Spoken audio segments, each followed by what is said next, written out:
معروف عقیدہ ان کی کتابیں یہ ہمارے پاس موجود ہیں.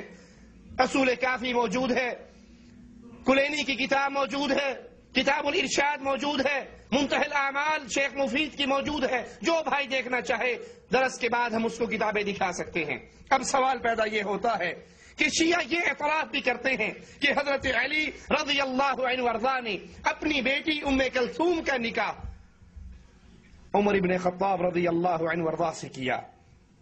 اور یہ عقیدہ شیعہ کا یہ اعتراف کلینی کی کتاب فروع کافی جلد نمبر 6 صفحہ نمبر 115 اور توسی کی کتاب تہذیب الاحکام میں ہے. جب یہ بات ثابت ہو گئی کہ حضرت علی نے اپنی بیٹی ام کلثوم کی شادی، ان کا نکاح عمر ابن خطاب رضی اللہ عنہ وارضاہ سے کیا، تو شیعہ کو دو میں سے ایک بات ماننی پڑے گی. پہلی بات کہ علی معصوم نہیں، کیونکہ شیعہ عقیدے کے مطابق عمر ابن خطاب نعوذ باللہ ثم نعوذ باللہ ظالم تھے، کافر تھے، اسلام سے ان کا رشتہ نہیں تھا، بلکہ کہیں ان کو طاغوت کہا جاتا ہے اور کہیں ان کو فرعون اور حامان کہا جاتا ہے. لا حول ولا قوت الا باللہ. تو امام معصوم نے کیسے اپنے لخت جگر کی شادی ایک کافر سے کی؟ پہلا سوال. دوسری بات، اور یہ شیعہ کے بنیادی عقیدے کے خلاف ہے کہ امام معصوم تو غلطی نہیں کرتا، وہ تو معصوم ہے جیسے نبی معصوم ہے.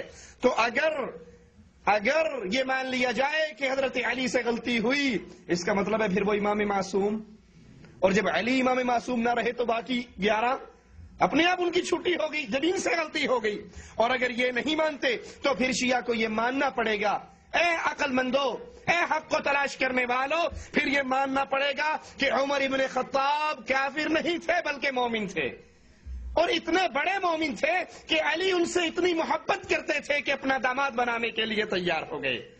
لازمی نہیں کہ ہر مسلمان کو انسان اپنا داماد بنانے کے لیے تیار ہو جائے، لازمی نہیں، لیکن جس سے محبت کی انتہا ہوتی ہے، جو اس کو اخلاق میں پسند ہو، کردار میں پسند ہو، اس کو انسان چنتا ہے اپنا داماد بنانے کے لیے. تو پھر ماننا پڑے گا کہ عمر داماد علی مومن تھے، موحد تھے، علی کو بڑے پسند تھے، اسی لیے تو حضرت علی نے ان کو اپنا داماد بنایا. اب جو شیعہ عمر ابن خطاب کو گالیاں دیتے ہیں، ان کی تکفیر کرتے ہیں، ان کو سوچنا چاہیے وہ داماد علی کو کیوں گالیاں دے رہے ہیں. دوسرا سوال، شیعہ کا عقیدہ ہے کہ ابو بکر عمر رضی اللہ عنہما نعوذ باللہ ثم نعوذ باللہ دونوں کے دونوں کافر تھے. مگر ہم دیکھتے ہیں کہ شیعہ کے امام اول امام معصوم حضرت علی رضی اللہ عنہ وارضاہ ان دونوں کی خلافت پر راضی ہوئے، دونوں کی بیعت کی، کسی کے خلاف خروج نہیں کیا، لشکر کشی نہیں کی. اب یہاں پر شیعہ عقیدے کے مطابق نہ ابو بکر مسلمان ہے اور نہ حضرت عمر، لیکن حضرت علی امام معصوم دونوں کے ہاتھ میں ہاتھ دے رہے ہیں، دونوں سے کی بیعت کرتے ہیں. تو ماننا پڑے گا ثابت ہوا کہ حضرت علی غیر معصوم تھے. کیوں؟ کہ انہوں نے 2 ظالم، 2 جابر، 2 کافر حکمرانوں کی بیعت کی. اور یہ ظلم اور کفر کی مدد کرنا ہے، ظالم کی بیعت کرنا، کافر کی بیعت کرنا، اس کے ظلم اور کفر میں مدد کرنا ہے. تو ماننا پڑے گا کہ علی سے ابو بکر اور عمر کی خلافت کے مسئلے پہ غلطی ہوئی، لہذا وہ معصوم نہیں تھے.